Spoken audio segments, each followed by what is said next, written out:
Sugar या diabetes mellitus के part 3 के साथ हाजिर हूँ। डॉक्टर असद, अस्सलाम वालेकुम। पहले 2 पार्ट में हमने थोड़ी सी शुगर के मुतालिक बात की थी, थोड़ी आगाही दी थी, कुछ तारुफ बताया था, कुछ कॉम्प्लिकेशंस के बारे में बताया था। आज जो मैं आपको बताने लगा हूँ ये टॉपिक जो है मेरे कि केयर ऑफ़ द पेशेंट्स कैसे की जा सकती है, शुगर के मरीज़ों की हिफाजत कैसे की जा सकती है और उनके इलाज के लिए हम कैसे ताउन कर सकते हैं, क्या हदायत हैं जो वो ख़ुद अमल कर सकते हैं। चंद एक स्टेप हैं। कई मरतबा मरीज़ आता है, हम एक स्टेप शायद उसको ना उस वक्त बता सकूँ या भूल जाएं, तो आपको चाहिए कि आपको ऐसी अगर मालूमाती चीज़ें मिलें तो आप उनको महफूज रखें। कई मरतबा लिटरेचर हम साथ में पेशेंट्स को देते हैं पढ़ने के लिए, वो अपने पास महफूज रखें। और कई मरतबा इस तरह की अगर कोई टॉकेटिव इंटरव्यूज़ या कोई बातें होती हैं तो आप उनको मद्देनज़र रखें, उसको रिवाइंड करके देख लें ताकि आपको ज़हन नशीन हो जाए कि आपने कैसी अपनी हिफाजत करी है, कहाँ पर मिस्टेक हो रही है, कहाँ पर आपका स्टेटस शुगर का ठीक नहीं जा रहा, जो गड़बड़ और पेचीदगियों का बायस बन सकता है। सबसे पहले हम लाइफस्टाइल मॉडिफिकेशंस की बात करेंगे जो शुगर के हवाले से मरीज़ों को बताई जाती हैं, लेकिन मरीज़ शायद कुछ अमल करते हैं और कुछ उस पर बिल्कुल ध्यान नहीं देते। वो ये कहते हैं कि हमें तो कोई ऐसी अलामत ही नहीं, हम क्यों इसके बारे में इतना परेशान हो। लेकिन अगर आप अभी केयर नहीं करेंगे तो चंद साल के बाद वही अलामत आपको आ जाएंगी जिनसे बचाव के लिए आज हम बात कर रहे हैं।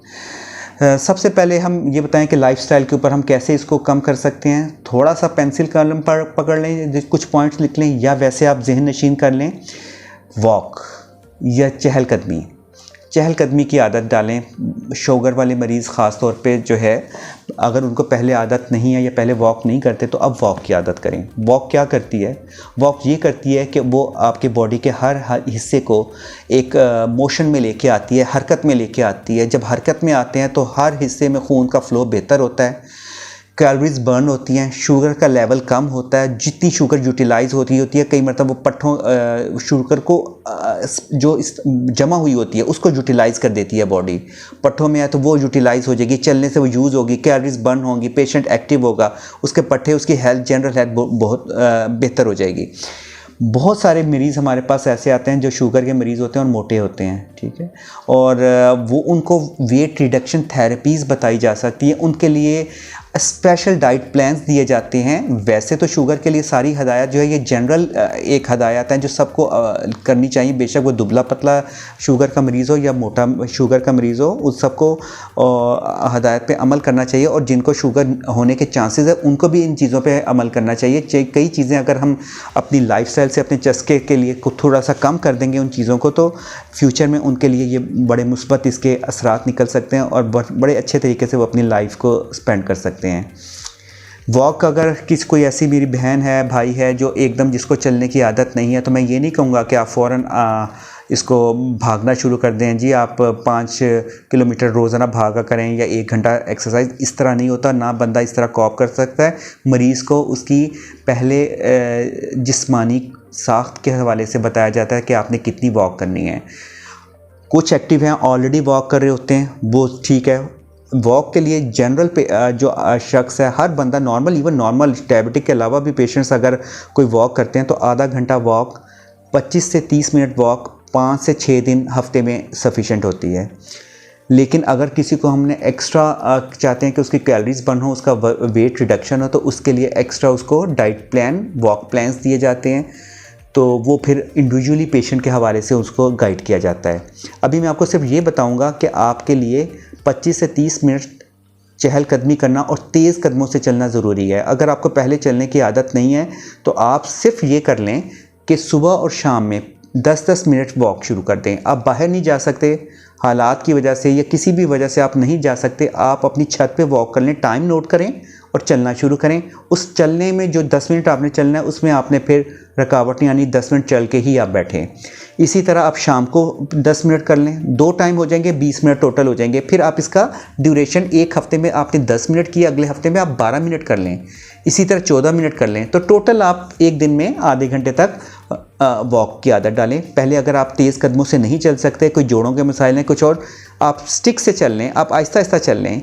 फिर आप जितना स्टेमिना आपका होता है या आप तेज़ कदमों से चल सकें तो बहुत अच्छी बात है। आहिस्ता आहिस्ता ग्रेजुअली इसको तेज़ कदमों के ऊपर लेकर आएँ।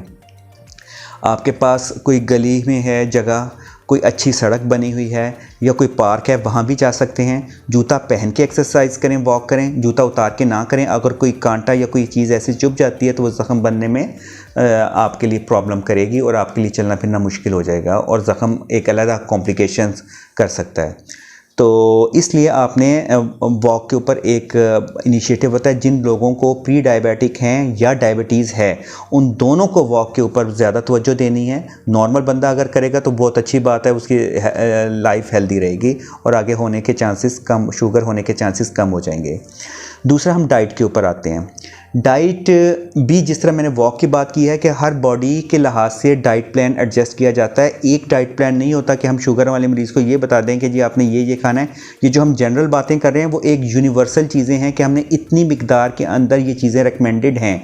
कुछ प्रिंटेड आपको मटेरियल मिल जाता है, उसमें बहुत कॉम्प्लिकेटेड किस्म का कैलोरीज फिर 100 ग्राम में इतनी है, वो आम फहम लोगों के लिए या आम सिंपल लोगों के लिए वो नहीं समझने से मुश्किल हो जाती है। वो क्या समझें कि कितना खाना है, क्या खाना है, वो उनको समझ इस बात की नहीं आती। कुछ लोग कहते हैं फ्रूट्स में शुगर नहीं होती तो बेधड़क फ्रूट खाते रहते हैं।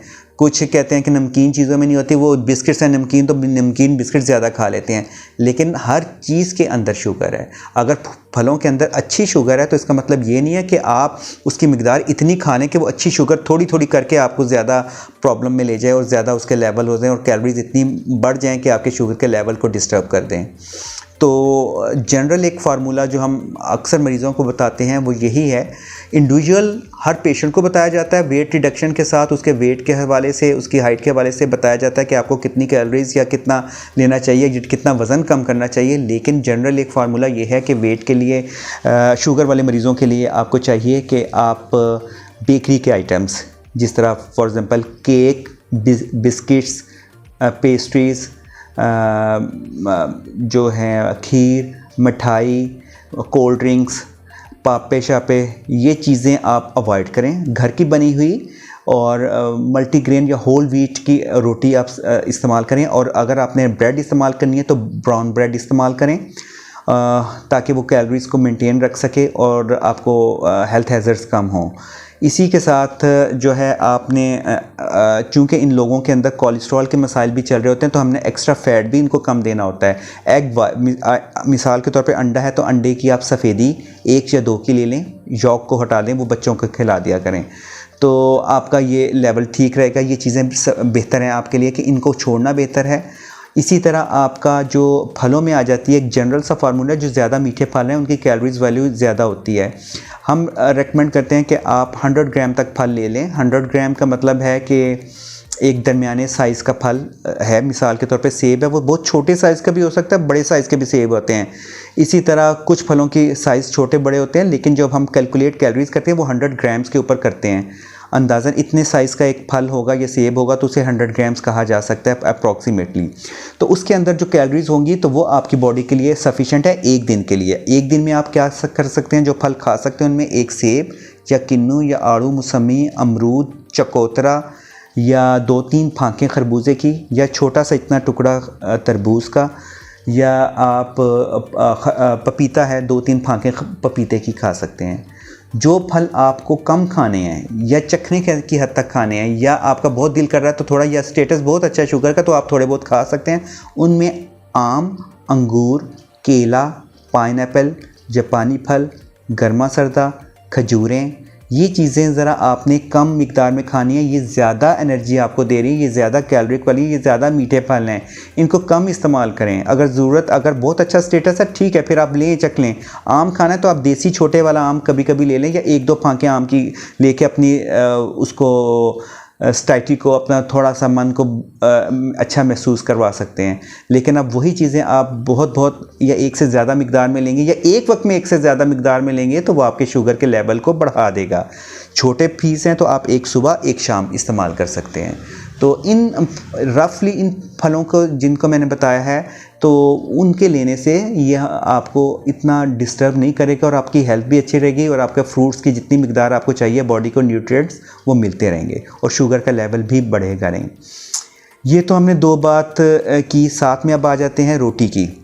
रोटी आपने खानी है नॉर्मल साइज़ के चपाती की लेनी है, आपने बहुत बड़ी रोटी नहीं बनानी, आपने बहुत ग्राइंडेड या मैदे टाइप के आटे की रोटी नहीं बनानी, आपने फुल ग्रेन लेना है या मल्टीग्रेन आटा लेना है या आधा आटा गंदम का आधा जौ का मिला के अपने लिए रोटी बना लें। उसमें निशास्ते की वैल्यू कम हो जाएगी, थोड़ी कैलोरीज कम हो जाएंगी और उसका जो एब्जॉर्प्शन टाइम है मैदे में जाके वो जब एनर्जी प्रोवाइड करना है वो स्लो डाउन हो जाएगा। वो एनर्जी आपको आहिस्ता आहिस्ता आहिस्ता देगा, एकदम शुगर के लेवल को बढ़ाएगा नहीं और आपके लिए वो शुगर वाले मरीज़ों के लिए बहुत मौसर साबित होती है। तो आपने मुनासिब मिकदार में अपने वज़न के हिसाब से 1 या 1.5 या कोई एक्स्ट्रा है लाइट तो 2 चपाती वो ले सकता है, लेकिन वो डॉक्टर के मशवरे से। तो वो चपाती ले। चावल जो होते हैं, चावल में भी निशास्ता बहुत ज़्यादा है, तो आपने चावल जिसमें से पिच निकली हो, जो उबालते हैं और उसका छान लेते हैं, पिच निकल जाती है, तो बाद में जो बचते हैं वो वाले चावल आप मुनासिब मिकदार में आप खा सकते हैं। या लाइट सा कभी पुलाव वगैरह बनाया तो उस तरह के आप ले सकते हैं, लेकिन बहुत ज़्यादा मिकदार में आप प्लेट को फुल करके खाएंगे तो वो आपके लिए शुगर को बढ़ा देगा। आप थोड़ा खाएं, अगर दिल करे तो कुछ शाम के टाइम पे थोड़ा और खा लें, इस तरह आपको इससे प्रॉब्लम नहीं बनेगी। लेकिन अगर आप इकट्ठे आप कहें कि अब दावत हो रही है तो अब मैंने इतना खाना ही खाना है, तो वो आपके लिए सेहतमंद खाना नहीं साबित होगा। तो और ड्रिंक्स की बात आ जाए, जूसेस वगैरह बिल्कुल बंद हैं। फ्रूट की शक्ल में आप फल खा सकते हैं, लेकिन जो उसका जूस निकाल के खाना है वो बिल्कुल ममानत है। अगर आप चाहते हैं कि कभी शेक करना तो आपने एक उसी फल को उतने से दूध में बग़ैर शक्कर के ग्राइंड करके ले सकते हैं, या आप उसका जूस निकाल सकते हैं, उस बाकी एक फल का या 1 या 2 फल का उसके साथ आप पानी को ऐड करके उसको डाइल्यूट कर सकते हैं, ताकि उसकी वैल्यूज़ ना बढ़ें, कैलोरिक वैल्यूज़ ना बढ़ें या शुगर की मिकदार उसमें ना बढ़े। तो इस तरह करके आप इसको थोड़ा बहुत कम कर सकते हैं। शहद के अंदर भी शुगर होती है, लेकिन शहद की शुगर बेहतर है।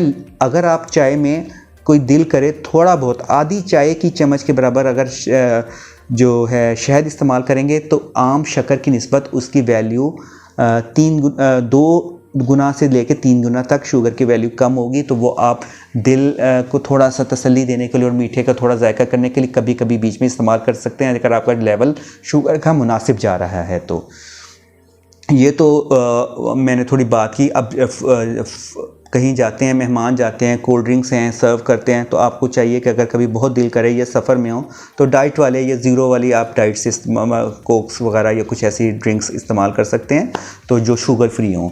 चाय पीनी है तो उसके अंदर भी जो आप अव्वल तो चाय भी फीकी पीने की आदत डालें, और अगर आपको बहुत ज़्यादा तलब है, आप नहीं पी सकते, तो आधी चाय की चम्मच के बराबर आप उसके अंदर शहद का इस्तेमाल कर सकते हैं, या आर्टिफिशियल स्वीटनर मिलते हैं जो बहुत ज़्यादा मैं रेकमेंड नहीं करता कि आप बहुत ज़्यादा इस्तेमाल करें। कभी कभी के लिए आप कर सकते हैं, या कम मिकदार में आप कर सकते हैं। या आजकल जो स्वीटनर है स्टीविया, जो एक प्लांट भी है, उसके पत्तों से बनाई जाती है, तो आप उसको यूज़ कर सकते हैं। उसके हैज़र्ड्स या उसके नुकसानात कम हैं। तो ये दोनों बातें तो हमने हवाले से आपको डाइट के मैनेजमेंट के हवाले से बताई, डाइट और वॉक के हवाले से बताई। अब इंडिविजुअल केयर के बारे में नेक्स्ट स्टेप के ऊपर मैं आपको बताऊंगा नेक्स्ट पार्ट में, कि इंडिविजुअल अगर पाँव ख़राब हैं तो पाँव को कैसे बचाया जा सके, आँखों की उनका इलाज कैसे किया जा सकता है, और कौन सी मेडिसन तो खैर डॉक्टर की रिकमेंडेशन के बगैर नहीं दी जा सकती। तो नेक्स्ट स्टेप में कुछ और आपसे बात करेंगे। Thank you.